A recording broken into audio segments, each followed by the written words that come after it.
تمہیں ذرا بھی کوئی ڈاؤٹ رہتا ہے اس میں تو لے آؤ کوئی صورت اس جیسی.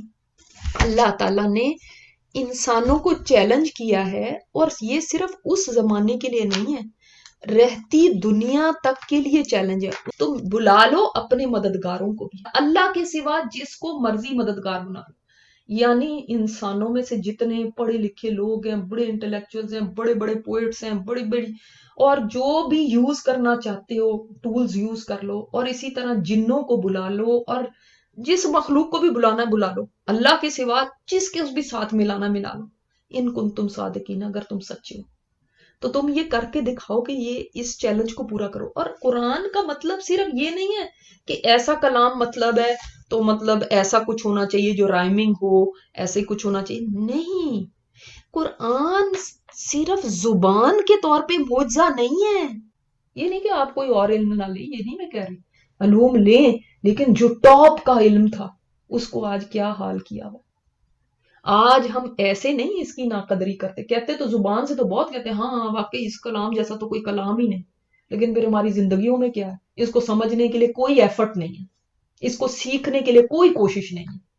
ابھی اتنی جگہ پہ ہمیں کوئی کہہ دے کہ بھائی آپ یہ کورس کر لیں، اس سے آپ کو $10,000 کی جاب رائٹ اوے مل جائے گی، تو دیکھنا ہم الٹے سیدھے نہ ہو کے کریں، چاہے سر نیچے تو پیر اوپر کرنے پڑے تب بھی کریں گے. لیکن یہ جو اتنا قیمتی کلام ہے جس کا قیامت تک کے لیے چیلنج دے دیا گیا، کوئی لے کر آئے تو صحیح ایسا، وہ اس کو ہم کچھ بھی نہیں جانتے. دیکھیں قدر جو ہے نا زبان سے بولنے سے نہیں ہوتی، قدر دل میں ہوتی ہے. زبان سے بولنے سے تو کوئی کسی کو کچھ بھی کہہ دے، اور اس کے دل کے اندر اس کی ویلیو ہی نہ رکھے تو کیا آپ اس کو کہیں گے. تو ڈرو پھر اس آگ سے، بچو اس آگ سے، التی وقودها الناس، جس کا ایندھن کیا ہے؟ انسان اور پتھر ہے. وعدت للکافرین، پھر انکار کرنے والے جو نا، یہاں پہ کافر ایک سے نہیں ہے، جو بھی انکار کرے اس قرآن کا، جو بھی اس میں شک کرے، وہ سب کافر ہیں. ٹھیک ہے، چاہے کوئی کہے میں اپنے آپ کو مسلمان کہتا ہوں لیکن مجھے اس قرآن میں شک ہے، وہ بھی کافروں میں ہی آ جاتا ہے. اس میں شک نہیں کر سکتے، یہ اللہ ہی کا کلام ہے. وہ ایک آگ ہے پھر تیار ایسے کافروں کے لیے، اور اس آگ کا ایندھن کیا ہے؟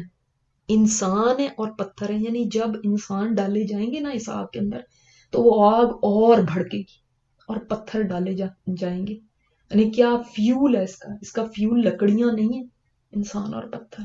کیا جب فیول ختم ہو جاتا ہے پھر تو آگ بجھ جاتی ہے، تو کیا اس کا فیول ختم ہو جائے؟ نہیں، ختم نہیں ہوگا، اس لیے کہ وہ انسان جل جل کے پھر دوبارہ ان کی سکن آئے گی، پھر ان کو تو موت آنی نہیں ہے اس کے اندر، وہ تو زندہ ہی ہے، پھر دوبارہ سکن آ جائے گی، پھر جلیں گے پھر سے، تو وہ تو ایندھن دوبارہ ری فیولنگ ہوتی جا رہی ہے اس کی.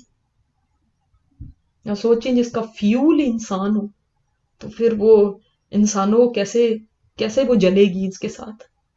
یعنی انسانوں کے اپنے اوپر بھی آگ لگی ہوئی ہے، اور پتھر ہے، اور پتھر اٹ سیلف وہ ایک فیول بھی ہے، اور ان کے لیے بھی ایک وہ ہے، کیونکہ یہ پتھر علماء کہتے ہیں گندک کے بنے میں، یعنی سلفر کے ہیں.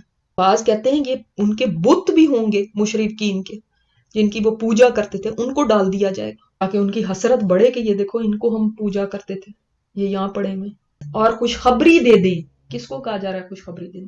اے نبی آپ خوشخبری سنا دیں. اپنے نبی کو اللہ تعالیٰ نے فرمایا کہ آپ بشارت دیں، خوشخبری دیں، گڈ نیوز. آپ دنیا میں بریکنگ نیوز تو سنتے ہیں، لیکن قرآن آپ کو گڈ نیوز دیتا ہے. اور وہ گڈ نیوز کیا ہے؟ ان لوگوں کے لیے جو ایمان لائے اور صالح عمل انہوں نے کیے. یعنی ایمان لا کے اللہ پر، فرشتوں پر، قرآن پر، اللہ کی ساری کتابوں پر، قیامت پر، تقدیر پر، ان سے جو ساری ایمانیات ہیں، ایمان لائے اور صالح عمل بھی کیے. ایمان کا پھل ہوتا ہے نیک عمل، کہ بے شک ان کے لیے باغات جن کے نیچے نہریں بہتی ہوں گی. یہ کیسے باغات ہوں گے؟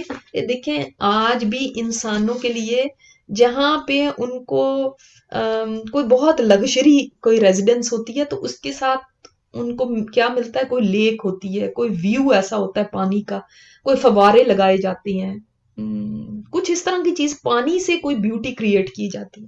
اللہ تعالیٰ نے انسان کو پیدا کیا، اس کو پتا ہے کہ انسان کو کس چیز سے راحت ملتی ہے، تو وہاں پہ بھی نہریں بہتی ہوں گی. اور حدیث میں آتا ہے، آپ کو پتا ہے وہ نہریں ہیں لیکن گڑے نہیں ہیں اندر زمین میں. تو سبحان اللہ, اللہ اکبر, اللہ کو بہتر پتا ہے کہ وہ نہریں کیسی ہوں گی جن کے وہ بغیر گڑوں کے لیے, جیسے ہم دنیا میں تو نہریں کیسی دیتی, ایک گڑا سا ہوتا ہے اس کے اندر نہر بہ رہی ہوتی ہے نا, تو یہ ایسی نہیں ہے. اور حدیث میں آتا ہے نہر کوثر کے بارے میں, دونوں کنارے موتیوں کے, اور اس کی مٹی مشک کی, اور اس کے جو پتھر ہوں گے وہ لولو ہوں گے اور جواہر ہوں گے. تو ایسے تو ہم امیجن بھی نہیں کر سکتے. یہاں اٹھ اٹھ کے جا کے اپنا کھانا نہیں بنانا پڑے گا, نہ ہی کھانا رکھنا پڑے گا ٹیبل پہ, نہ پھر برتن اٹھانے پڑیں گے, نہ پھر ان کو دھونا پڑے گا. رزق دیے جائیں گے, means the will be served. اس کا مطلب سرو کرنے کے لیے کوئی ہوں گے جو ان کی سروس میں لگے ہوں گے. تو یہ پرابلمز تو نہیں ہوں گی گروسریاں کرنے کی اور کھانے پکانے کی. ٹھیک ہے, قالو وہ کہیں گے ھذا الذی رزقنا من قبل, وہ کہیں گے یہ تو ہم نے پہلے بھی کھایا ہوا.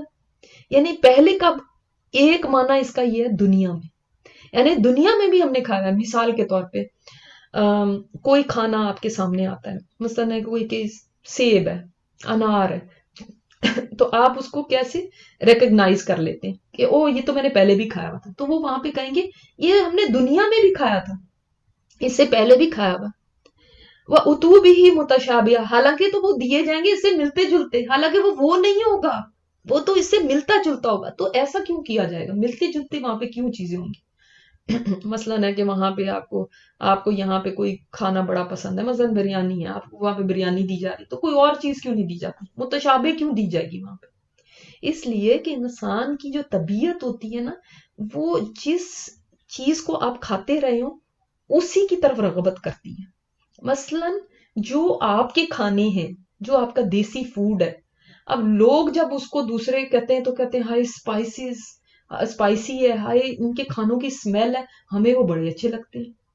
کسی آپ گورے کو لے آؤ تو وہ تو اس کو الٹا لگتا ہے, اس کو وہ رغبت نہیں ہوتی جو ہمیں اپنی چیزوں, مثلا مٹھائی ہے, اب مٹھائی کا جو ہمیں شوق ہوگا وہ کسی اور کو نہیں ہو سکتا. وہ کوئی عرب کو آپ لے آئیں گے, کوئی اور کسی دنیا کے بندے کو, کوئی افریقی کو لے آئیں گے, اس کو نہیں پسند ہوگی. اسی طرح ہمیں ان کی نہیں پسند. آپ کو کوئی چائنیز کی کوئی ڈش ایسی ہو, کوئی افریقنز کی کوئی ڈش ایسی ہو, کوئی اور لوگوں کی, تو اب تھوڑے دن بعد آپ کہتے ہیں ہمیں تو اپنی دال چاول ہی یاد آ. کیوں؟ اس لیے کہ آپ اس سے یوز ٹو ہوتے ہیں, وہ آپ کی ایک طبیعت کے اندر یہ چیزیں ہوتی ہیں جو آپ نے ہمیشہ سے کھائی ہوتی ہیں, انہی کی رغبت ہوتی ہے, انہی کا ٹیسٹ ڈیولپ ہوا ہوتا ہے. تو یہ ملتے جلتے اسی لیے ہوں گے, ورنہ وہاں پہ کوئی ایسی چیز دیکھے تھے یہ تو ایک ایلین سی چیز ہے. اب دوسرا آپ کو کہے کہ بھئی نہیں کھائیں, آپ کھا کے تو دیکھیں بہت اچھی ہے, نہیں دل نہیں کر رہا, نہیں, کیونکہ آپ کو اس سے فیملیئر نہیں ہے آپ کی طبیعت. یعنی وہ بیویاں ان کو ملیں گی جو فزیکلی بھی ہر قسم کی غلاظت سے پاک ہوں گی, جیسے پیریڈز نہیں ہوں گے, ان کو کوئی پیشاب پخانہ تھوک کوئی ایسی چیز نہیں ہوگی جو گندگی کی ہو سکتی ہے, ناپاکی کی یا ہو سکتی ہے, بلکہ پاک ہوں گی. اور دوسری پاکی کون سی ہوگی, دل بھی پاک ہوں گے, دلوں میں کوئی کینے نہیں, کوئی بغض نہیں, اس سے برا اس سے کرا, وہ چیزیں کچھ نہیں ہوں گی. تو ہر طرح سے پاکیزہ ہوں گے. یعنی آپ دیکھیں نا کہ وہاں کی بیویاں بھی یا وہاں کے جوڑے بھی ایسے ہوں گے جو ایک دوسرے کے لیے پیور ہوں گے,